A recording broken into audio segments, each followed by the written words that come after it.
देखिए स्टूडेंट्स, आज हम अपना देखने जा रहे हैं नेक्स्ट टॉपिक कॉलिगेटिव प्रॉपर्टी में एलिवेशन इन बॉइलिंग पॉइंट। कौन सा नेक्स्ट टॉपिक देखने जा रहे हैं कॉलिगेटिव प्रॉपर्टी में एलिवेशन इन बॉइलिंग पॉइंट। इससे पहले हमने देख लिया था रिलेटिव लॉबरिंग इन वेपर प्रेशर क्या होता है, कॉलिगेटिव प्रॉपर्टीज क्या होती हैं। ठीक है, आज का जो हमारा टॉपिक रहेगा वो हम क्या देखेंगे, एलिवेशन इन बॉइलिंग पॉइंट।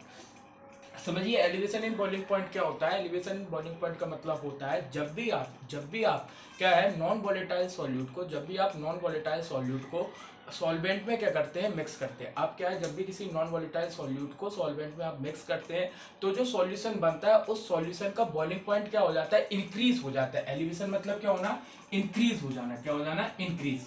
ठीक है, तो उसका बॉइलिंग पॉइंट क्या हो जाता है, इंक्रीज हो जाता है। इसे बोला जाता है एलिवेशन। ठीक है, elevation in boiling point, elevation in boiling point. याद रखना, जितनी भी रिलेटिव लॉबरिंग इन वेपर प्रेशर हो, पहली कॉलिगेटिव प्रॉपर्टी या एलिवेशन इन बॉइलिंग पॉइंट या डिप्रेशन इन फ्रीजिंग पॉइंट, ये सब किसके ऊपर डिपेंड कर रही है, सॉल्यूशन के बारे में बता रही है। किसके बारे में बता रही है, सॉल्यूशन। जैसे मैंने बोला एलिवेशन इन बॉइलिंग पॉइंट, तो बॉइलिंग पॉइंट एलिवेशन मतलब बढ़ गया, तो आपके माइंड में एक चीज आना चाहिए, किसका बॉइलिंग पॉइंट बढ़ गया, तो सॉल्यूशन का बॉइलिंग पॉइंट। मैंने बोला लॉबरिंग इन वेपर प्रेशर, तो वेपर प्रेशर कम हो गया, किसका वेपर प्रेशर कम हो गया, सॉल्यूशन का कम हो गया। ऐसे मैं बोलूं depression in freezing point, depression मतलब कम हो जाना, फ्रीजिंग पॉइंट मतलब फ्रीजिंग पॉइंट का कम हो जाना, तो किसका depression in freezing point, solution का फ्रीजिंग पॉइंट कम हो गया। और ये सब हो क्यों रहे हैं, क्योंकि आप क्या मिला रहे हो, नॉन वॉलेटाइल सॉल्यूट मिक्स कर रहे हो। क्या कर रहे हो आप, नॉन वॉलेटाइल सॉल्यूट मिक्स कर रहे हो।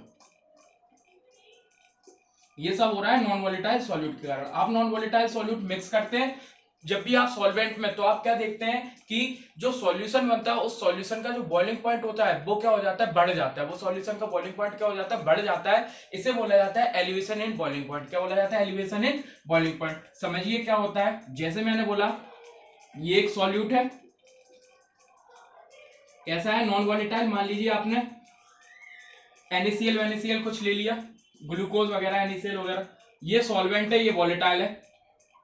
मान लीजिए सॉल्वेंट बॉयल होता था 100 डिग्री सेल्सियस पे, वाटर ले लिया मैंने, 100 डिग्री सेल्सियस पे क्या होता था, बॉयल। अब इस सॉल्वेंट में जब आपने सॉल्यूट मिलाया, अब इस सॉल्वेंट में जब आपने ये सॉल्यूट मिला दिया और ये सॉल्यूट कैसा है, नॉन वॉलेटाइल, तो अब जो सॉल्यूशन बना है, अब जो सॉल्यूशन बना है वो सॉल्यूशन 100 डिग्री सेल्सियस पे बॉयल नहीं होगा, वो 100 डिग्री सेल्सियस पे बॉयल नहीं होगा। वो मान लीजिए अब हो रहा है 103, 102 इतने कुछ डिग्री सेल्सियस पे। तो यहाँ पर हो क्या रहा है, 103, 102, यहाँ पर 100 डिग्री सेल्सियस पे ये बॉयल हो रहा था, लेकिन नॉन वोलेटाइल सॉल्यूट मिलाने के कारण अब जो सॉल्यूशन बना वो कितने डिग्री सेल्सियस पे बॉयल होने लगा, 103 डिग्री सेल्सियस पे क्या होने लगा, बॉयल होने लगा। ठीक है, तो इसे बोला जाता है ये कितना क्या हो गया, बॉइलिंग पॉइंट क्या हो गया, बढ़ गया। बॉइलिंग पॉइंट क्या हो गया, बढ़ गया।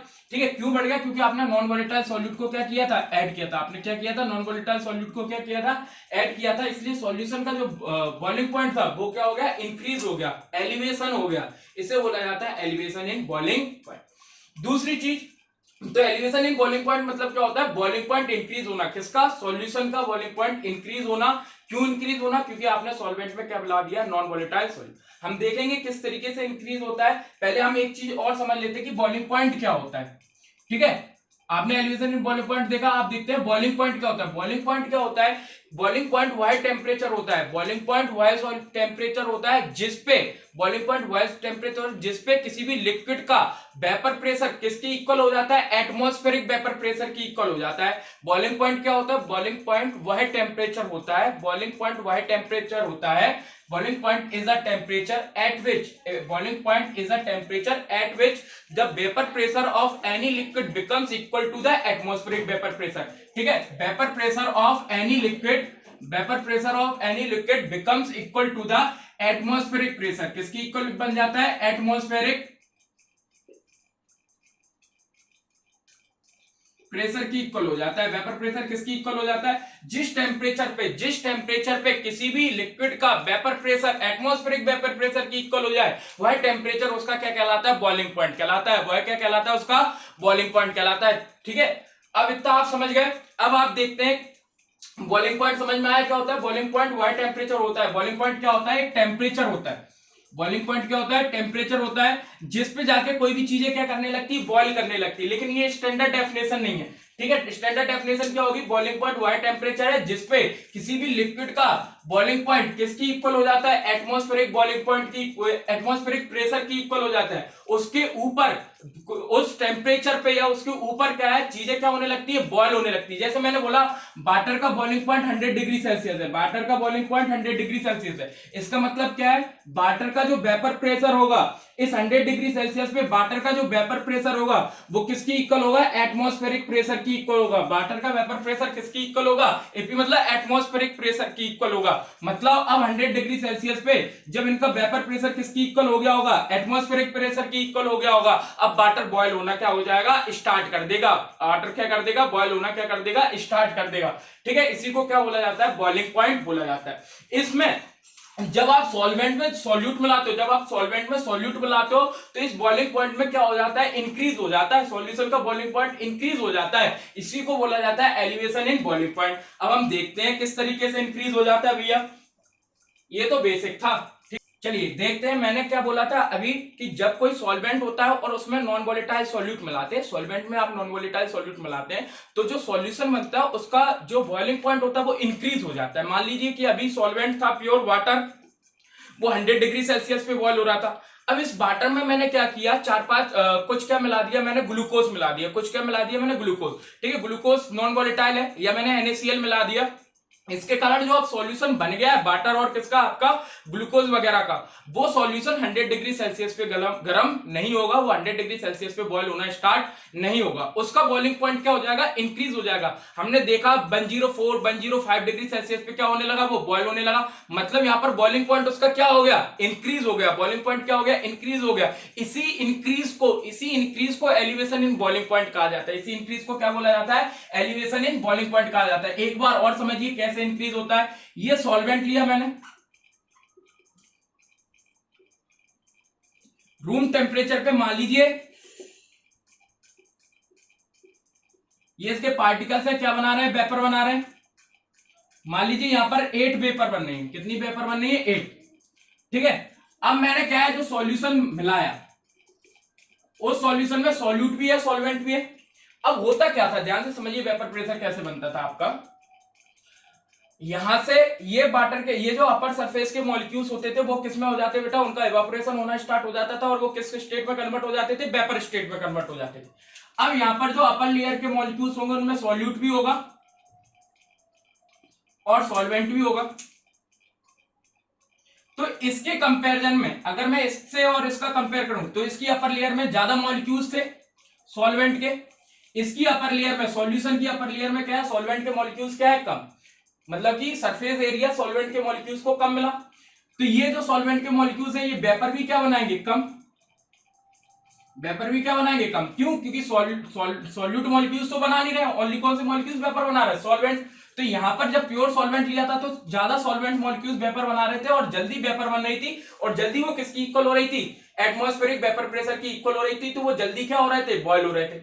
अब यहां पर क्या है, कम सॉल्वेंट के मॉलिक्यूल्स किस में कन्वर्ट हो पाएंगे, वेपर में। तो सीधी सी बात है वो इतनी जल्दी एटमॉस्फेरिक वेपर प्रेशर की इक्वल नहीं होगा, मतलब उसे और टेम्परेचर चाहिए तब जाके वो क्या होगा, आपका एटमॉस्फेरिक वेपर प्रेशर के इक्वल होगा। तो आप टेम्परेचर बढ़ाओगे, टेम्परेचर क्या करोगे, बढ़ाओगे, तो एलिवेशन होगा, टेम्परेचर क्या हो जाएगा, बढ़ जाएगा। और ये सब क्यों हो रहा, क्योंकि ये नॉन वोलेटाइल सॉल्यूट बैठा है। क्या बैठा है, ये नॉन वोलेटाइल सॉल्यूट।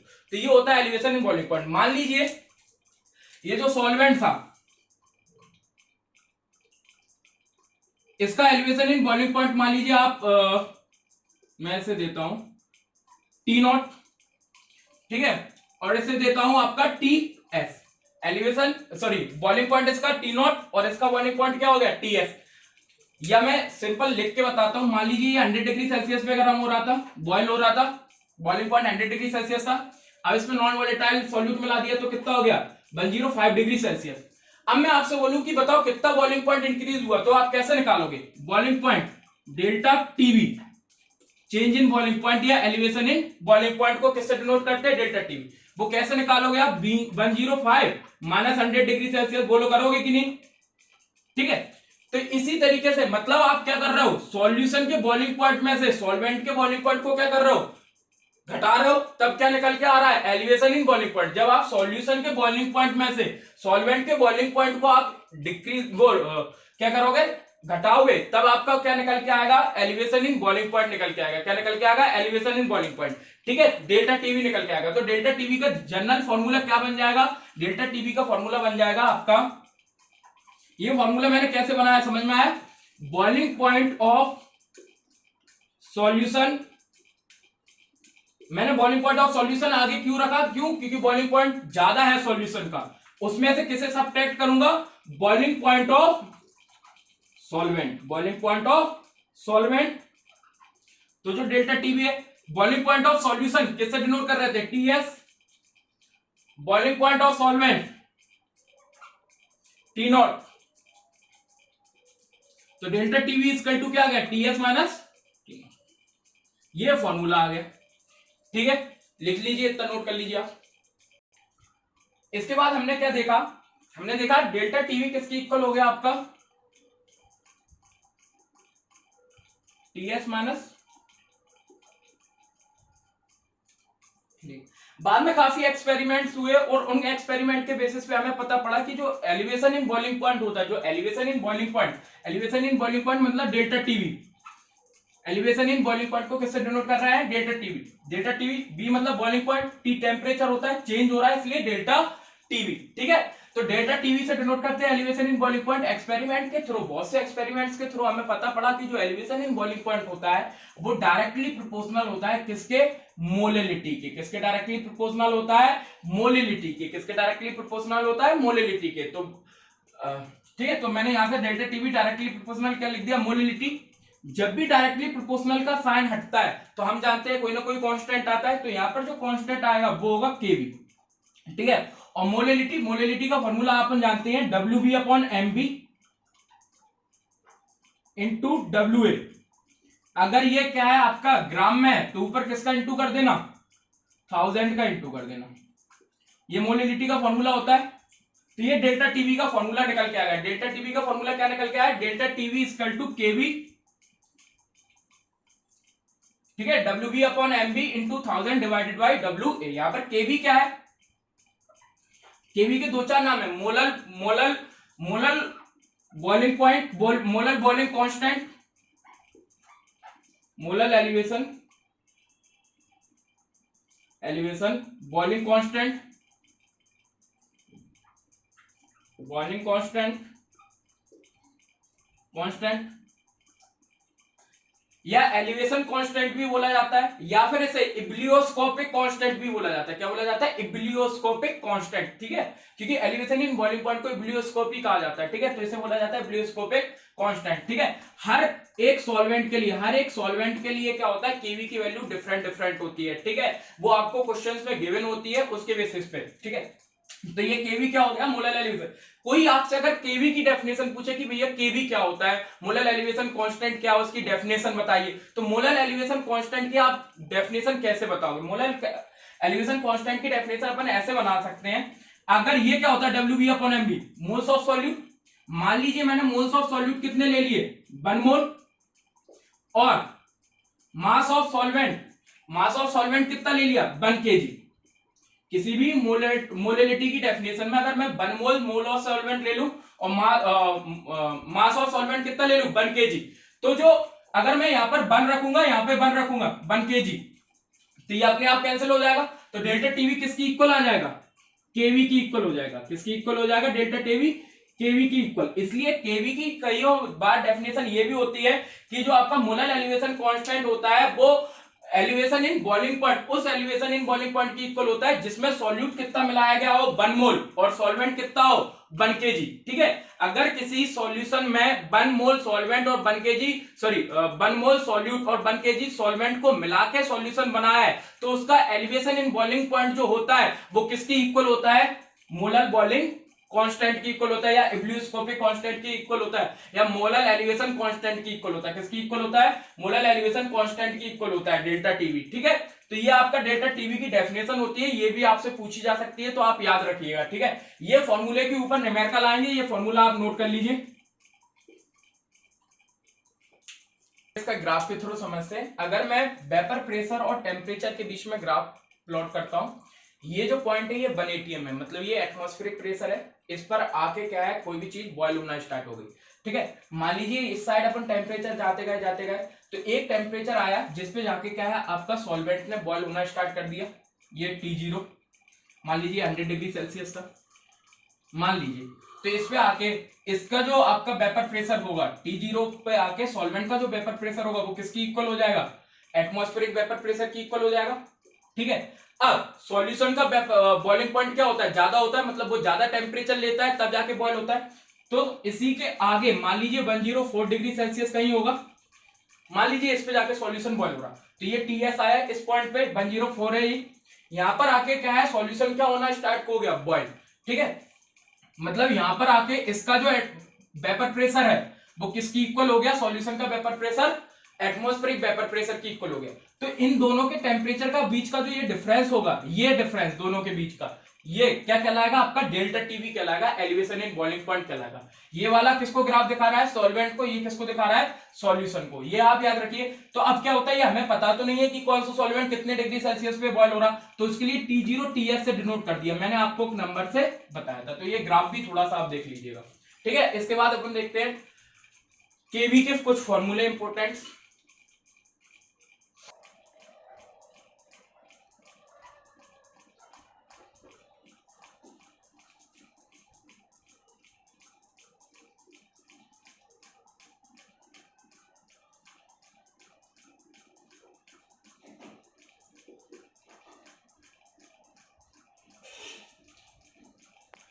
चलिए बेटा, कभी कभार क्या होता है आपका, ये अच्छे टाइप के क्वेश्चंस में आता है, केवी निकालने के लिए आपको बोलता है और लेटेंट हीट वगैरह वो आपको देता है। ठीक है, लेटेंट हीट ऑफ वेपराइजेशन वगैरह देता है। ठीक है, और आपसे बोलता है कि आप केवी निकालिए, केवी स्पेशली निकालना हो, मतलब कि आपका एलिवेशन कांस्टेंट निकालना, मोलर एलिवेशन कांस्टेंट या केवी आपको निकालना हो तो आप कैसे निकालोगे, इब्लियोस्कोपिक कांस्टेंट निकालने का फॉर्मूला क्या होता है, R इंटू टीवी का whole square, R into TB का whole square divided by 1000 into LV।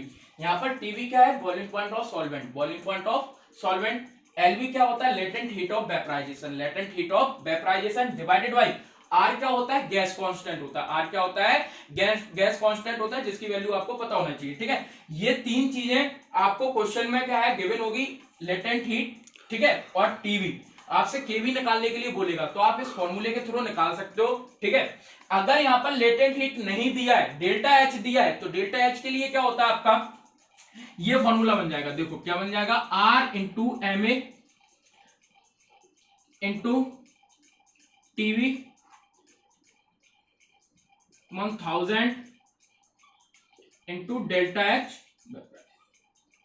ये आपको एनसीईआरटी में भी फॉर्मूला मिल जाएगा। ठीक है, एमए क्या होता है, मास ऑफ सॉल्वेंट, क्या होता है आपका, mass of solvent, molecular mass of solvent. ठीक है, क्यों, एक्चुअली ये होता है 1 ग्राम के लिए डिफाइन होता है लेटेंट हीट, और ये किसके लिए, डेल्टा H किसके लिए डिफाइन होता है, 1 मोल के लिए। ठीक है, इसलिए अपन ने किससे डिवाइड दिया, delta H divided by MA, क्या आ जाएगा, लेटेंट हीट की जगह अपन पुट कर देंगे ये वैल्यू, एमए कहां पहुंच जाएगी, ऊपर। उतना ध्यान मत दो, आप तो सिर्फ फॉर्मूला याद रख लो। अगर डेल्टा H दिया है तो केवी निकालने का ये फॉर्मूला हो जाएगा, अगर लेटेंट हीट दिया है तो ये फॉर्मूला हो जाएगा। इसके ऊपर न्यूमेरिकल देखेंगे अपन। ठीक है, अब हम देखते हैं depression in freezing point, depression in freezing point. ठीक है, ठीक है, चलिए बेटा, अब हम अपनी नेक्स्ट क्वालिटेटिव प्रॉपर्टी डिस्कस करने जा रहे हैं। ये 3rd नंबर की क्वालिटेटिव। इससे पहले हमने RLBP देखा, एलिवेशन इन बॉइलिंग पॉइंट देखा, RLBP relative law in vapour pressure, elevation in boiling point देखा। अब हम देखने जा रहे हैं depression in freezing point. Depression in freezing point, depression मतलब क्या होता है, कम ही होना, फ्रीजिंग पॉइंट में कमी होना। ठीक है, मतलब आप जब कैसे बोलोगे, when a non volatile solute is added to a pure solvent then a decrease in the freezing point, then a decrease in the freezing point which is known as depression in the freezing point. ठीक है, जब भी हम non volatile solute को क्या है आप solvent में मिक्स करते हैं तब वहां पर क्या होता है, थोड़ी सी डिक्रीज अकर होती है, उसे बोला जाता है डिप्रेशन इन फ्रीजिंग पॉइंट बोला जाता है। सॉल्यूशन का क्या हो जाता है, फ्रीजिंग पॉइंट कम हो जाता है, सॉल्यूशन का फ्रीजिंग पॉइंट क्या हो जाता है, कम। मान लीजिए अभी सॉल्वेंट 0 डिग्री सेल्सियस पे क्या हो रहा था, फ्रीज हो रहा था, अब जाके -5 डिग्री सेल्सियस पे फ्रीज होने लगेगा। कैसे, मतलब मान लीजिए ये सॉल्वेंट है, वाटर है, वाटर आप जानते हो वाटर कितने पर, 0 डिग्री सेल्सियस पे क्या होता है, फ्रीज होता है, 0 डिग्री सेल्सियस पे क्या होता है, फ्रीज होता है। अब इसमें मैंने क्या कर दिया, ग्लूकोज वगैरह मिला दिया, तो ये सॉल्यूशन बन गया, ये क्या बन गया आपका सॉल्यूशन। अब ये 0 डिग्री पे फ्रीज ना होके कितने डिग्री पे फ्रीज होगा, मान लीजिए -4 डिग्री सेल्सियस -5 डिग्री सेल्सियस पे क्या हो रहा है, फ्रीज हो रहा है, ठीक है। तो इसके फ्रीजिंग पॉइंट में क्या आ गई, कमी आ गई, फ्रीजिंग पॉइंट में क्या आ गई, कमी आ गई, ठीक है। इसी को क्या बोला जाता है, इसी को क्या बोला जाता है, डिप्रेशन इन फ्रीजिंग पॉइंट बोला जाता है, इसी को क्या बोला जाता है, डिप्रेशन इन फ्रीजिंग पॉइंट बोला जाता है। अरे डिप्रेशन इन फ्रीजिंग पॉइंट पढ़ा दिया, फ्रीजिंग पॉइंट तो बता ही नहीं, चलो देख लेते हैं फ्रीजिंग पॉइंट क्या होता है। फ्रीजिंग पॉइंट वह टेम्परेचर होता है, फ्रीजिंग पॉइंट बेटा याद रखिएगा, वह टेम्परेचर होता है जिसपे लिक्विड फेज की वेपर प्रेशर किसकी इक्वल हो जाती है, उसके सॉलिड फेज की इक्वल हो जाती है। क्या बोल रहा हूं मैं, फ्रीजिंग पॉइंट वह टेम्परेचर होता है जिसपे किसी भी लिक्विड फेज की वेपर प्रेशर किसकी इक्वल होती है, उसके सॉलिड फेज की वेपर प्रेशर की इक्वल होती है। मतलब आपका लिक्विड फेज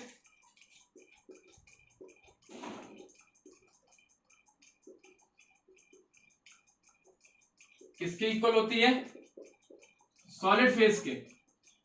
उस टेम्परेचर को, मतलब अब वो लिक्विड से किसमें, इस टेम्परेचर पर वो लिक्विड से किसमें कन्वर्ट होने लगता है, सॉलिड में कन्वर्ट होने लगता है। उस टेम्परेचर से बिलो वो लिक्विड से किसमें कन्वर्ट होने लगेगा, सॉलिड। तो जिस टेम्परेचर पे कोई भी लिक्विड सॉलिड में कन्वर्ट होना स्टार्ट करता है वो क्या कहलाता है, उसका फ्रीजिंग पॉइंट कहलाता है। मतलब उस टेम्परेचर पे क्या होता है, उसकी लिक्विड फेज किसकी इक्वल हो जाती है, उसकी सॉलिड फेज के वेपर प्रेशर की इक्वल हो जाता है। Vapour pressure of liquid phase किसकी इक्वल हो जाता है, vapour pressure of solid phase. वो टेम्परेचर क्या कहलाता है, उसका फ्रीजिंग पॉइंट कहलाता है, फ्रीजिंग पॉइंट कहलाता है, ठीक है। जमना स्टार्ट करते हैं, ठीक है, ये समझ में आता है आपका।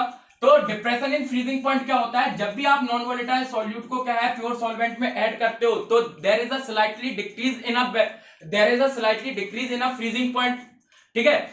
वहां पर क्या होता है, छोटी सी क्या होता है आपका, थोड़ा बहुत क्या होता है आपका फ्रीजिंग पॉइंट में क्या होता है, डिक्रीज होता है, उसी को बोला जाता है डिप्रेशन इन फ्रीजिंग पॉइंट, उसी को क्या बोला जाता है, डिप्रेशन इन फ्रीजिंग पॉइंट। तो वो क्या होगा, डिप्रेशन इन फ्रीजिंग पॉइंट, इसे डेल्टा टी एफ से डिनोट कर दिया, इसे किससे डिनोट कर दिया, डेल्टा टी एफ से। तो इसमें क्या होगा आपका, इसमें होगा आपका freezing point of solvent minus freezing point of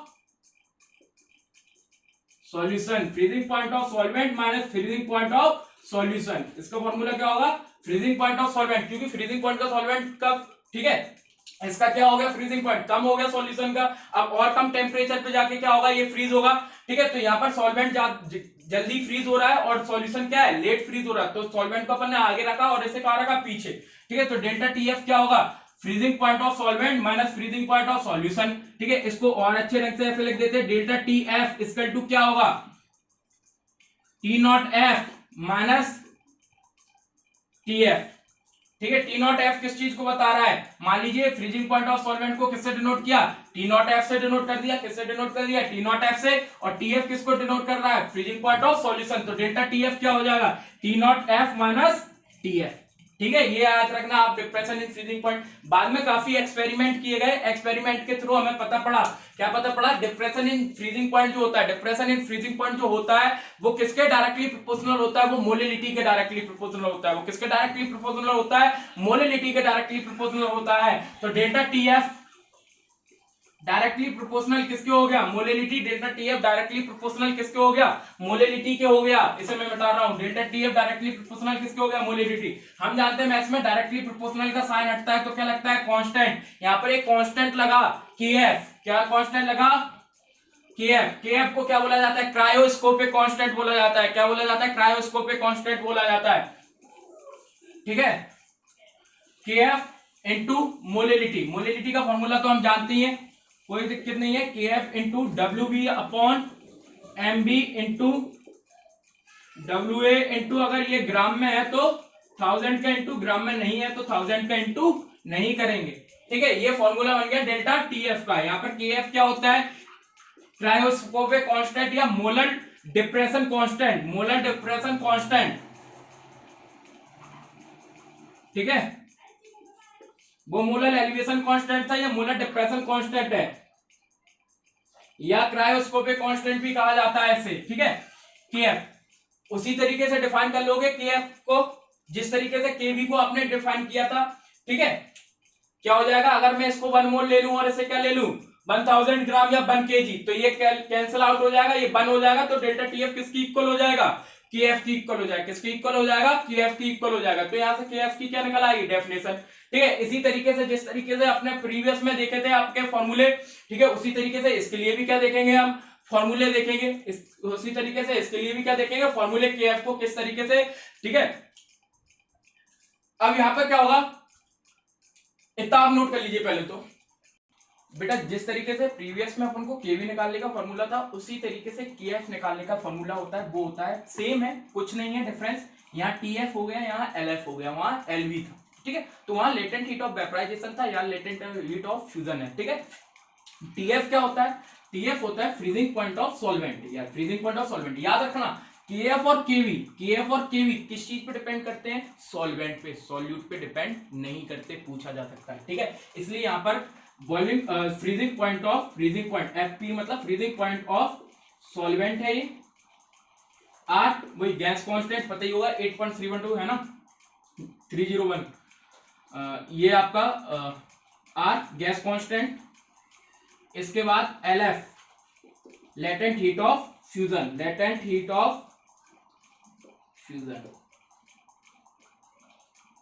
तो ये आप सारी वैल्यू पुट करोगे तो आपका निकल आएगा केएफ निकल आएगा, क्या निकल आएगा आपका केएफ, ठीक है। इसके बाद हम देखेंगे ऑस्मोटिक प्रेशर को और इसके न्यूमेरिकल्स को, ठीक है। लिख लीजिए आप, नोट कर लीजिए। Thank you very much.